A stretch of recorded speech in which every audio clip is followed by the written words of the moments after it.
Bonsoir. Aujourd'hui, on va traiter le nombre de mol pour le niveau seconde. D'accord? Le nombre de mol possède 3 ou 4 formules. D'accord?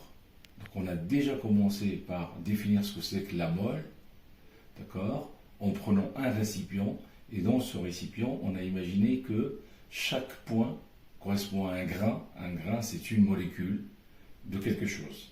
C'est ce qu'on appelle une entité chimique. Ça peut être une molécule, un atome, un ion, etc. D'accord? Alors, pour montrer toutes les formules et pour les comprendre, on va partir de ce même récipient comme échantillon.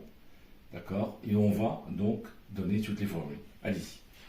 Donc là, il s'agit de la séquence 1, la matière, niveau seconde en chimie. La séance, c'est la séance, pas séquence, séance 4. Nombre de mol n. Alors, tout part d'ici. C'est-à-dire que j'ai un échantillon avec chaque grain correspond par exemple à une molécule. Chaque point, c'est une molécule. D'accord? Et chaque rond rouge, c'est une mol. C'est ce que j'ai mis ici. Ça, c'est une mol. Voilà. J'ai fait ça. Ça, c'est une mol qui contient un nombre précis. Il contient un nombre précis de molécules.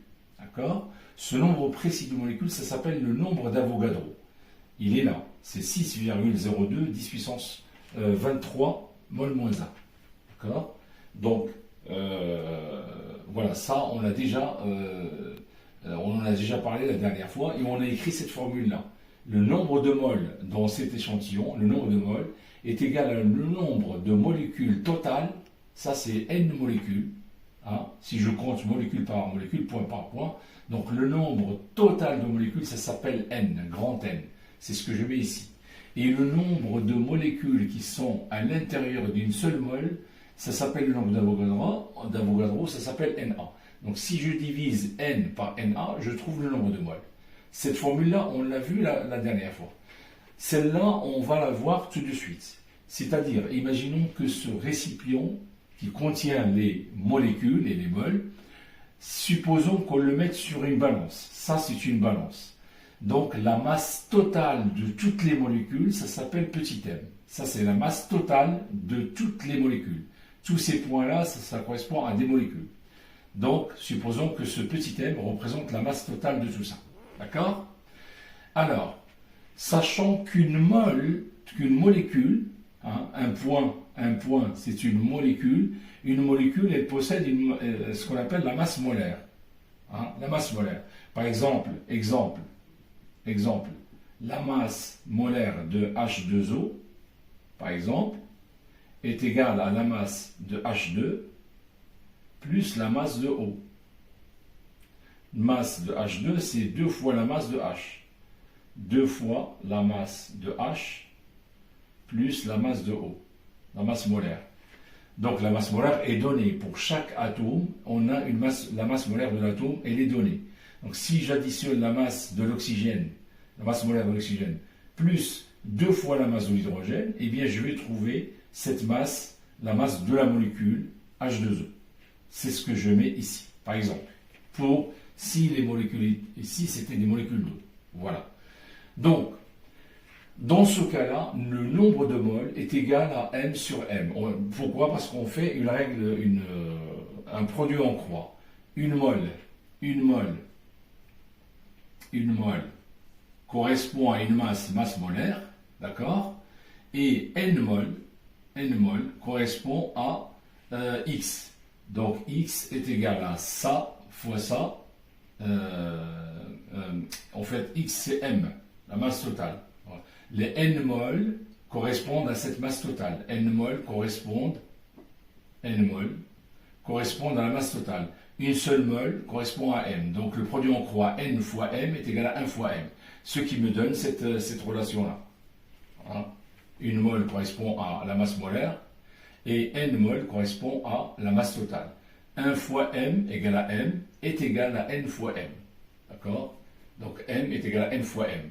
M est égal à n fois m. C'est cette relation-là.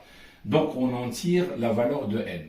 Donc voilà deux relations qui nous permettent de calculer le nombre de moles. Soit je mets le nombre de particules totales sur le nombre d'Avogadro, ça me donne n, soit je mets la masse totale de toutes les particules, toutes les molécules, ça c'est la masse totale de toutes les molécules, sur la masse d'une seule molécule.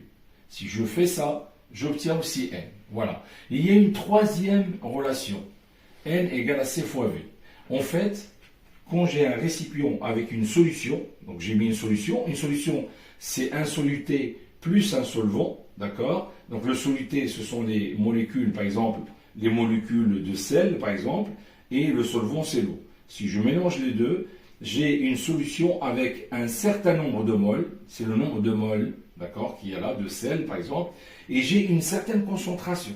Donc la définition de la concentration molaire est égale à un nombre de moles divisé par ce volume-là, ce volume de solution. D'accord? Si je divise le nombre de moles ici par le volume de solution, n divisé par le volume de solution, ça me donne la concentration. Ce qui me donne n égale à c fois v. C'est cette relation que j'ai mise ici. Donc j'ai trois relations qui me donnent le nombre de moles. C'est la concentration molaire multipliée par le volume de la solution, en cas de solution avec un certain nombre de moles et une certaine concentration. Donc il suffit de multiplier la concentration par le volume de la solution pour trouver le nombre total. Voilà, ces trois relations sont là. D'accord? Donc finalement, je précise quand même que ça c'est le nombre de moles, donc en mol, MOL, d'accord? L'unité de la mole c'est MOL. Ça c'est en litres, si bien que la concentration est en mol par litre, c'est-à-dire mol point L-1, litre moins 1, c'est la même chose. D'accord? Donc dans la conclusion, j'ai N, soit j'utilise la première formule, celle-là, soit j'utilise la masse totale de toutes les molécules sur la masse d'une seule molécule, soit j'utilise la concentration du soluté multipliée par le volume de la solution. D'accord? Et donc là, je trouve le nombre de moles en mol litre moins 1. Voilà la conclusion. Donc, regardez bien tout ce que j'ai raconté ici en partant d'un récipient et en partant des points. Chaque point correspond à une molécule et des moles. Les moles, ça regroupe un nombre précis de molécules. Ça s'appelle le nombre d'Avogadro. D'accord? Il y a le nombre d'Avogadro molécules dans une mole. D'accord?